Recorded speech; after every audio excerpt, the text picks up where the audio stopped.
Bismillahirrahmanirrahim. Assalamualaikum warahmatullahi wabarakatuh.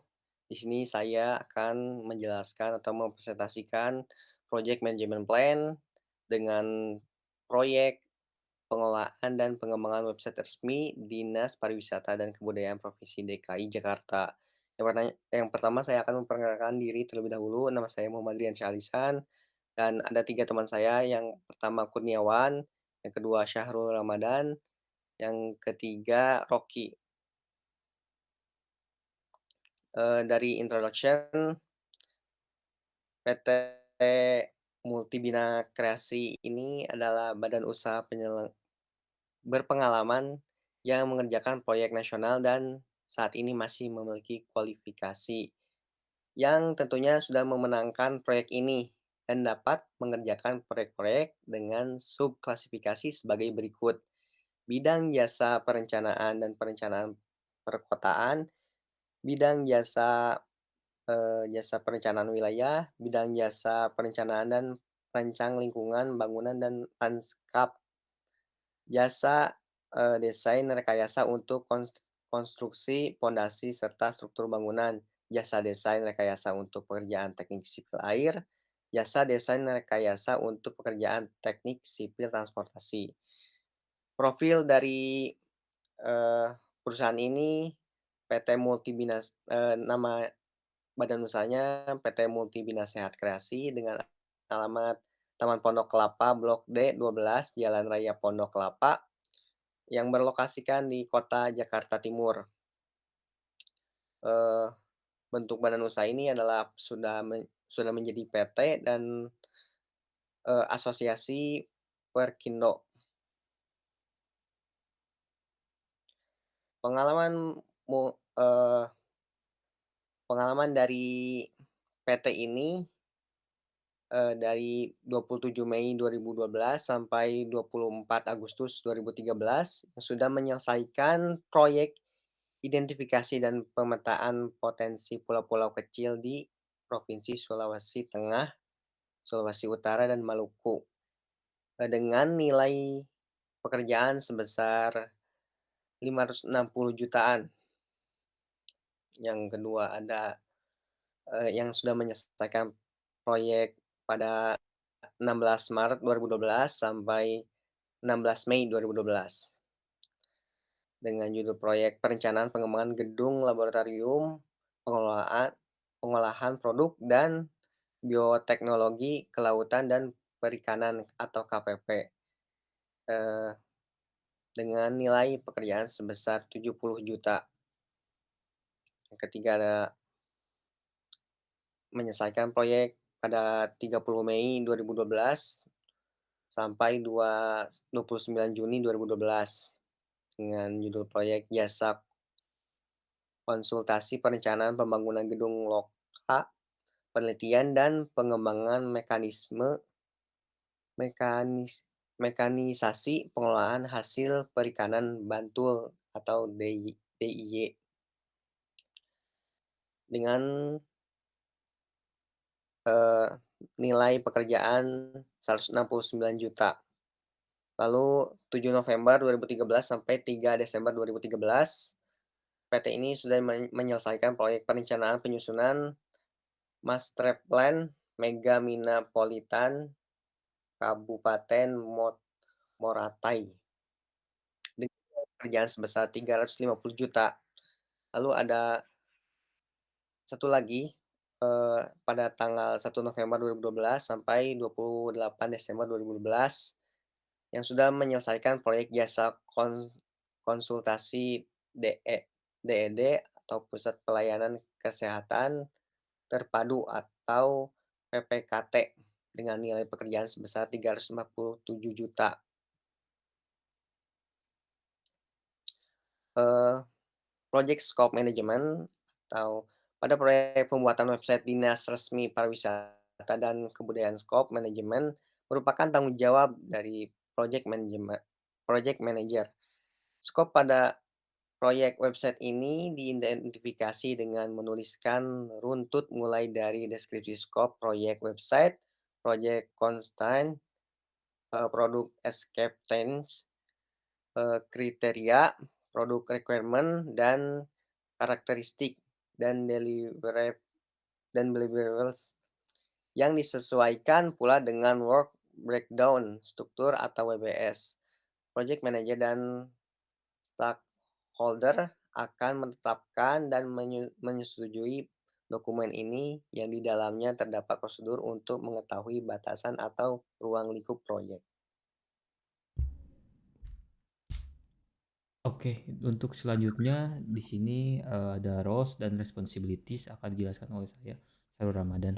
Oke, mulai dari pertama. Di sini ada beberapa roles. Yang pertama ada project manager, kedua ada business analyst, diikuti oleh UI UX, system analyst, programmer dan juga QA tester.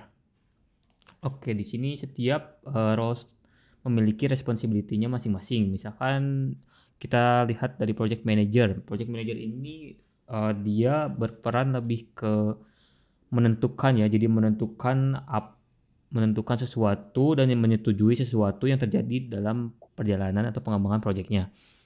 Lalu yang kedua ada bisnis analis. Nah, di sini bisnis analis itu lebih ke mengeksplorasi, lalu dia itu lebih mengembangkan action plan untuk memecahkan masalah yang dihadapi oleh klien dan juga research mengenai existing business systems yang ada gitu. Lalu dilanjut ada UI UX. Nah, UI UX ini lebih ke mengimplementasikan dari hasil bisnis analis tadi menjadi sebuah desain. Jadi yang diperlukan itu UI UX perlu melakukan riset, survei, lalu analisis, user testing dan berbagai metode pengumpulan data lainnya untuk memperoleh informasi seputar pengguna yang akan menggunakan aplikasinya nanti. Nah, lanjut ada sistem analis atau team leader. Jadi di sini Eee, sistem analis itu lebih ke orang yang membuat struktur dari sistem yang akan dibuat. Jadi seperti diagramnya itu dibuat oleh sistem analis ya. Jadi sistem analis ini bertanggung jawab untuk membuat asumsi tentang tujuan investigasinya. Jadi hal ini bisa berdasarkan wawancara dengan programmer atau juga developer. Jadi seperti penentuan kita akan menggunakan bahasa apa atau menggunakan framework apa itu ada di tangan sistem analis. Lalu selanjutnya ada programmer. Nah, programmer ini dia bertugas untuk merancang, mengembangkan dan juga mengimplementasikan eh, program yang dibuat sesuai dengan UI UX dan juga bisnis proses yang sudah dijelaskan oleh bisnis analis sebelumnya. Lalu yang terakhir ada QA tester. QA tester ini lebih ke memastikan produknya itu sesuai. Jadi sesuai itu sesuai dengan apa yang ditentukan pada bisnis prosesnya. Lalu bertugas untuk mengecek setiap fitur yang ada dan juga membuat dokumentasi hasil testingnya. Lalu selanjutnya itu ada product scope description. Nah, product scope description ini jadi proyek ini adalah sebuah proyek pembuatan website yang berisikan informasi mengenai tempat-tempat kuliner, lalu akomodasi dan juga sampai ke perencanaan perjalanan yang ada atau dapat ditemukan di Provinsi DKI Jakarta. Jadi intinya website ini itu lebih ke situs informasi ya yang nanti itu bisa digunakan oleh orang-orang yang datang ke DKI Jakarta dan ingin melakukan kuliner atau pariwisata ke tempat-tempat. Nah, di sini itu kita menyediakan tempat apa saja yang bisa dikunjungi, lalu kuliner apa saja yang bisa kita coba. Jadi lebih ke informasi mengenai DKI Jakartanya sendiri. Lalu lanjut ada project constraint. Nah, project constraint ini memiliki beberapa item. Yang pertama itu ada waktu pengerjaan proyek ini adalah 6 bulan, terhitung sejak tanggal 1 Januari 2024 hingga 27 Juni 2024. Nah, anggaran dana pembuatan proyek website ini sebesar X rupiah yang akan dijelaskan nanti di slide selanjutnya yaitu di cost management. Lalu memaksimalkan resource sumber daya tim proyek yang telah ada sehingga tidak terjadi outsource. Dan yang terakhir perubahan biaya waktu pengerjaan dan hal-hal yang berkaitan itu perlu dibicarakan lagi dengan pihak terkait karena itu bisa merubah ke harga akhir proyek. Selanjutnya ada project scope management. Di sini terbagi menjadi 3 item. Yang pertama ada product acceptance criteria. Jadi kriteria penerimaan proyek ini oleh owner dan stakeholder Proyek pembuatan website ini adalah yang pertama itu website harus bersifat multiplatform, yang artinya bisa diakses dari komputer maupun HP maupun, seperti tablet, itu harus bisa diakses oleh semua device itu. Lalu website ini harus bisa diakses 24 jam, artinya tidak boleh ada misalkan dari jam 10 sampai jam 12 saja bisa diakses. Nah, ini harus bisa diakses selama 24 jam. Lalu website ini memiliki CMS untuk mengatur konten. Dan yang terakhir, website dapat dibuka pada device low spec atau HP-HP lama yang misalkan karena tidak semua orang memiliki HP dengan high spec gitu. Lalu selanjutnya ada produk requirement and characteristic. Website harus memenuhi requirement yang ada pada, requirement traceability matrix. Selain itu juga perlu memperhatikan beberapa hal berikut, misalkan website dibuat menggunakan framework Vue.js, HTML, dan CSS. Lalu website memiliki CMS yang dapat mengatur konten website utama. Jadi ada dua. Yang pertama itu ada website CMS-nya dan kedua itu ada website utamanya yaitu yang halaman yang menyediakan informasinya tadi. Lalu konten yang terdapat berupa artikel, video, dan juga foto. Lalu terakhir itu ada website dapat diakses oleh masyarakat umum. Lalu dari variablesnya itu ada, maksudnya itu ada yang diserahkan dari tim kita yang membuat kepada pihak stakeholder, yaitu sebagai berikut. Pertama ada dokumen project charters sebagai kesepakatan formal pada awal project antara developer project dan juga stakeholder project. Lalu dokumen analisa kebutuhan fungsional dan non fungsional.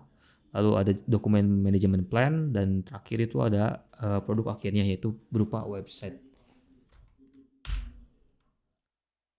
Oke, untuk yang selanjutnya ini akan dijelaskan oleh Kurniawan. Dipersilakan. Baik, Kang Syahrul, terima kasih. Yang selanjutnya materi tentang work breakdown struktur atau biasa disingkat dengan WBS.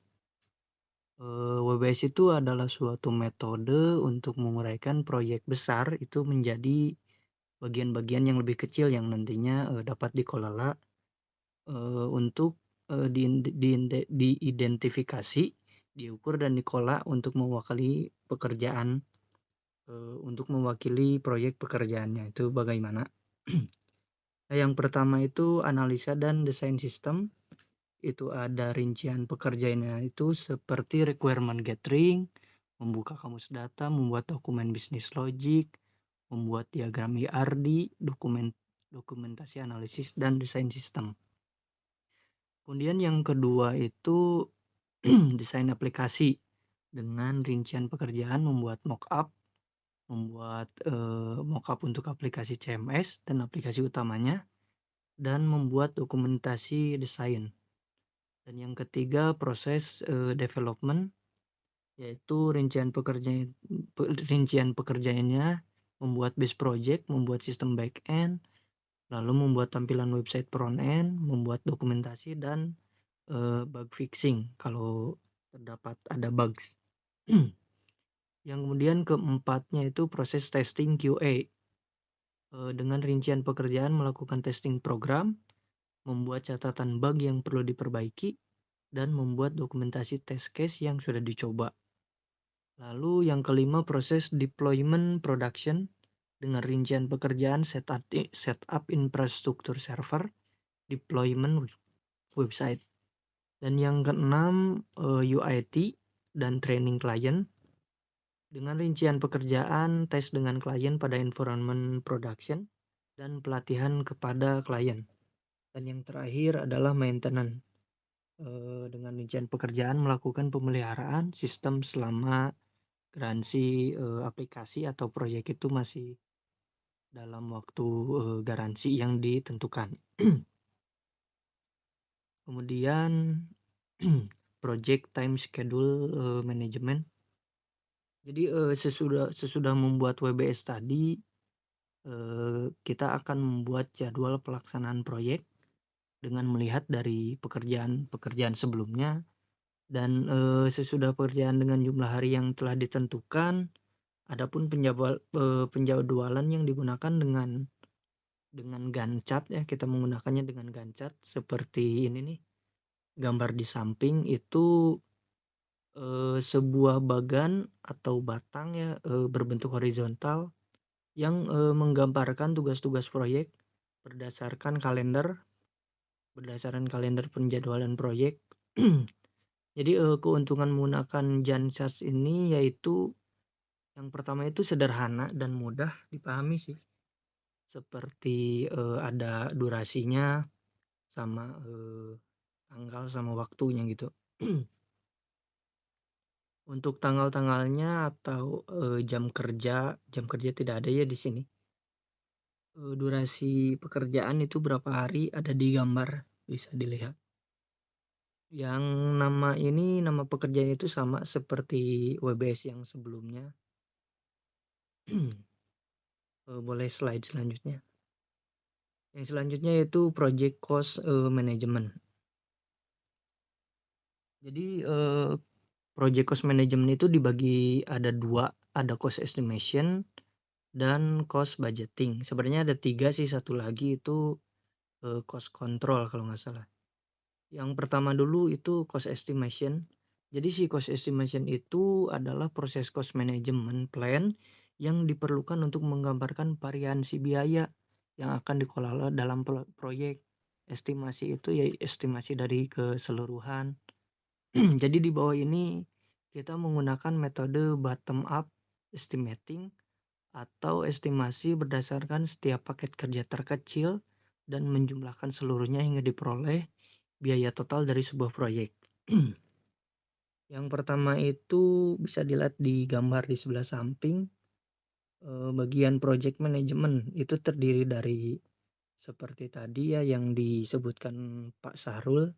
Itu ada project manager, ada team leader, ada business analyst, ada UI UX, dan ada back end development, front end, sama QA tester. Itu kami menghitungnya bukan berdasarkan jamnya, soalnya jamnya itu tidak tentu dan agak rumit juga. Jadi kita menghitungnya itu sesuai dengan ketentuan gaji seperti yang umumnya ada di Indonesia, yaitu dihitungnya per bulan.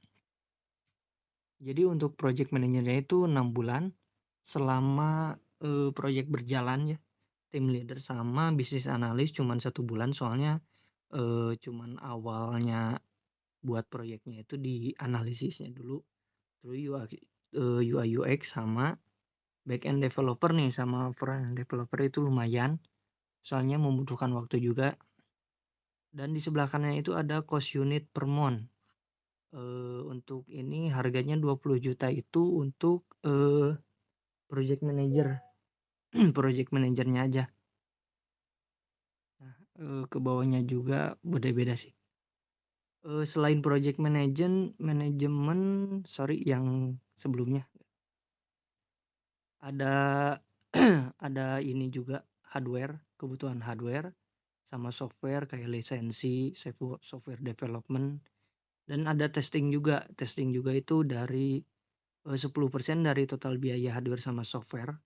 Kemudian ada deployment, production, dan UAT training klien juga. Train cost, travel cost itu kan membutuhkan biaya ya. Kemudian maintenance kalau bukan kalau sih pasti maintenance selalu di dikerjain lah selama ada batas garansi. Kemudian ada reservasi itu dihitungnya dari 20% dari total estimasi. Untuk harga total project cost estimate-nya itu ada di angka 884.420.000